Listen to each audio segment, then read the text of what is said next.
Good evening. I'm Rebecca Henniger. Thank you for joining us at EDU Action News at 5 from Columbia, Missouri. We have quite a few interesting stories to share with you future educators tonight, from an analysis of a recently released movie, Waiting for Superman, to an in-depth interview with the famous textbook author Eugene Provenzo. But first, let's go to Amy George with the weather. Amy? Thanks, Rebecca. Columbia, it looks like we've had some bad weather conditions in education history across the United States. Here, mostly in the Midwestern and Southwest regions, Native Americans began flooding into reservations in the 1830s. They were forced onto these reservations because white settlements were expanding rapidly and the government wanted to assimilate the natives, whom they saw as uncivilized. Native American children were forced at an early age into boarding schools designed to isolate them from the language and customs of their tribal cultures.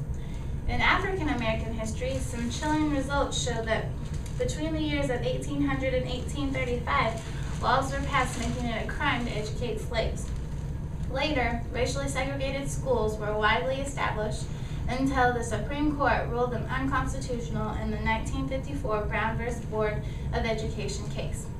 In Asian American history, the debate on citizenship heated up after the 1882 Chinese Exclusion Act, which specifically banned all Chinese workers from the United States. Asian Americans were not allowed into regular city schools until the California Board of Education forced districts to allow them in 1905.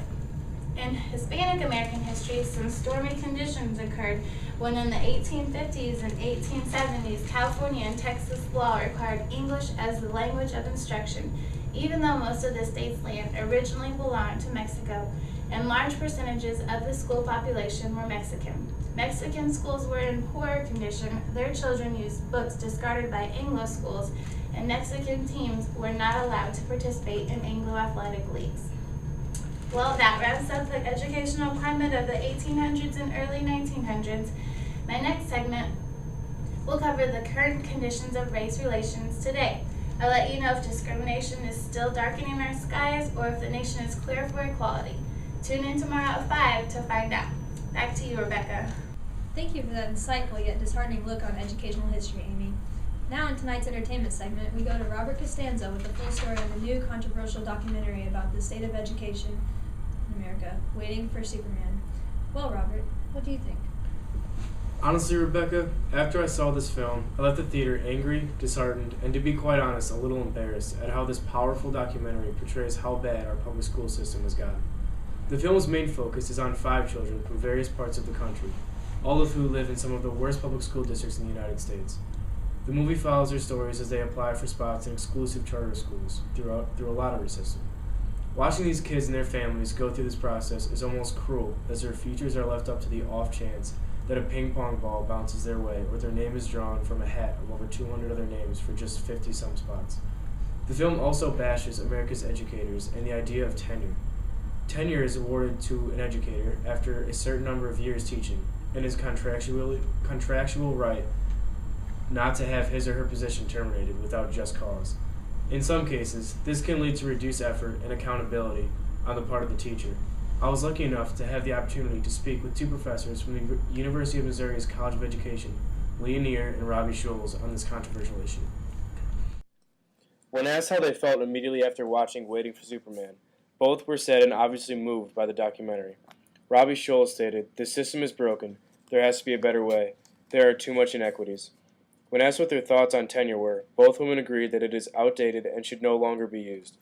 Robbie Schulz had this to say, "I think tenure in any educational setting has outlasted its usefulness. Although most people who saw this film were obviously moved by it, and most critics called it powerful and an eye-opener, Waiting for Superman has not done well in the box office and will not be in theaters too much longer, so go see it while you can." Thank you. I'll have to go see that soon. Soon, we will go to Chelsea Hawkins with the special extended People You Should Know segment. Chelsea visited with Eugene Provenzo, a leader in the development of a more culturally competent teaching practice nationwide. He is the author of a well-known textbook, Teaching, Learning, and Schooling, a 21st Century Perspective. She is visiting with Eugene today to find out more about how to become a culturally competent educator. Hello, Dr. Provenzo. Thank you for joining us today. Pleasure to be here, Chelsea. I'll get right to it. Being culturally competent is becoming increasingly more and more important important in today's society. Why do you think that is? Well, the amount of cultural diversity in the United States increases every day. While this is a positive thing, many people, including educators, don't know how to deal with it. Therefore, culturally different people end up getting alienated by the majority population, not necessarily intentionally. To end this alienation and discrimination, teachers must learn to be culturally competent. As a term coined by Henry Giroux, they must become border crossers, or those that successfully work across different cultural groups and settings. It isn't always easy, but it is necessary. Now that we know the importance of such cultural competence, how does an educator become, as you put it, a border crosser? Unfortunately, there is no one right answer to that question. There is an endless list of things educators can and should do to reach out and connect with as many students as possible. Two main things are becoming culturally literate and developing a critical pedagogy. Could you expand on those two skills, please? Cultural literacy is simply knowledge of cultural events and facts. It needs to be understood that this cultural knowledge is not neutral and that it represents a specific way of understanding and interpreting the world. Also, it is important to understand that no curriculum is culturally neutral.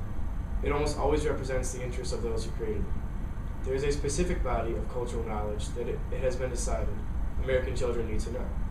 Although this body of knowledge is important, it is not the only one children need to know, and many of its assumptions deserve to be challenged. The second main skill, developing a critical pedagogy, means understanding the role and function of education in the society of culture in which it functions. It is being aware of the realities of what occurs in a classroom. That what it is taught often reflects traditions of power, authority, and domination in the culture. The teaching is a cultural and political act. Also, being able to think multiculturally, not just from one's own cultural perspective. What would thinking multiculturally involve? Thinking about history? Although history is not the only way, it is a great example. An educator has to think of the cultural context a child comes from. For instance, how would being Native American affect your views of the education system?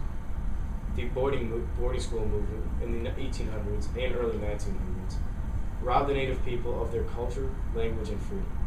Taking into account historical experiences like that can cause a teacher to realize perhaps why a child is resentful or uncooperative. Realizing a possible base issue can be the first step in working through it. Historical experiences are just one part of the culture. Current contemporary values of cultural groups that are different than mainstream values are also something that should be given consideration. In addition, poverty and changing family models have a big effect. To wrap it up, what are a few things an educator who wishes to become culturally competent should consider? First and foremost, be self-aware. Be aware of your own values and biases. Second, know why students may resist schooling. For instance, an African American student may reject a traditional curriculum, not because they are too dumb to learn, but because the curriculum doesn't represent their family and culture. Finally, know that even though this country has come a long way in terms of equality issues, we still have a long way to go. Becoming culturally competent is one step toward narrowing the equality gap and putting an end to both direct and indirect forms of discrimination. Thank you for your time, Dr. Provenzo. Thank you, Chase. Hopefully we can all become more culturally competent educators. This is Chelsea Hawkins with Eugene Provenzo, definitely a person you should know. Back to you, Rebecca. Thank you, Chelsea. After the upcoming commercial break, we bring you some educational news from around the country. It's that time of year again. The 5th Annual Marys County Historical Society Christmas Market and Antiques is just around the corner. On Saturday, December 4th, come out into the community and share your tradition of having fun. You can make your contribution to the Historical Society while building a sense of belonging with your community and forming new relationships. There's expected to be a wide variety of booths this year, each displaying different Christmas gift ideas and decorations. This year, the Methodist Church ladies will be sharing their voices with us through Christmas carols, so please feel free to join in. So please come join us in the celebration of Christmas while shopping and sipping on hot chocolate from the concession stand. Trust us, it'll be a blast.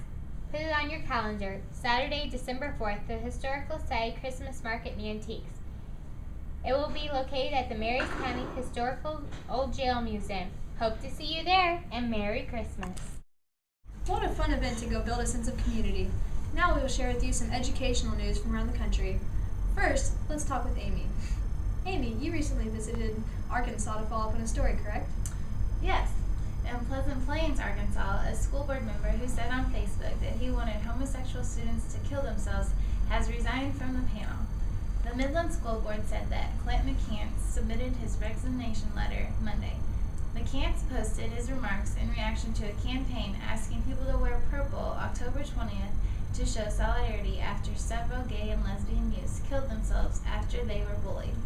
McCants said the dead children, quote, killed themselves because of their sin. The lack of respect for diversity in his words is astounding.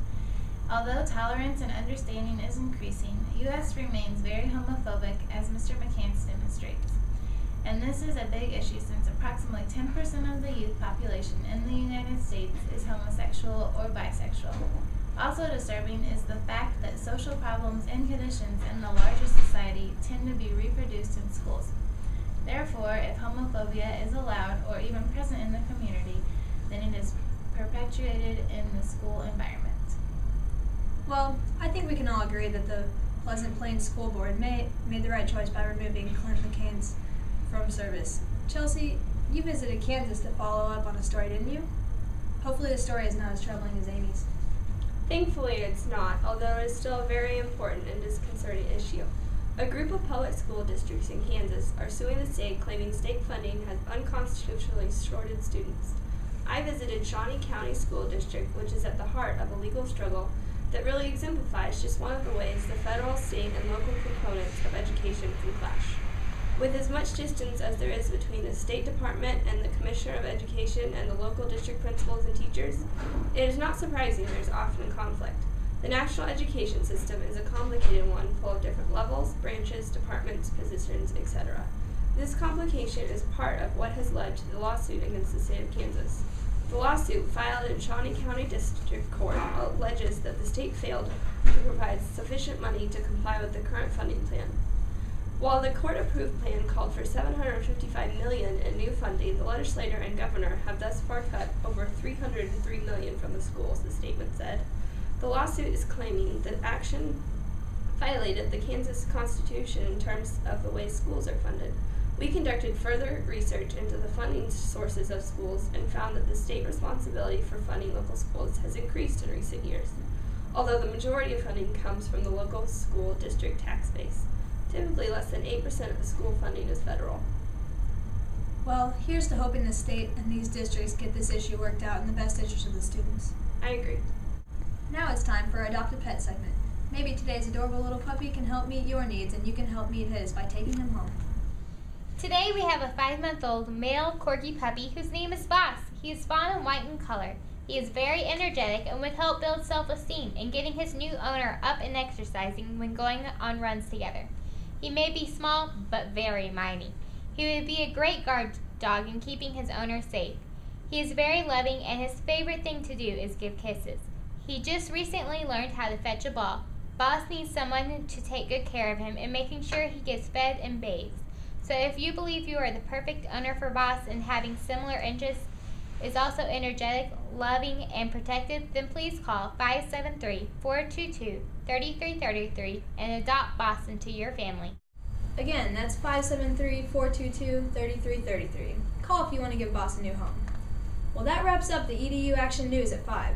Please join us again tomorrow to learn about how future teachers plan on incorporating Maslow's hierarchy of needs, the six senses of community, and educational history to create a culturally competent classroom. Stay classy, Mizzou.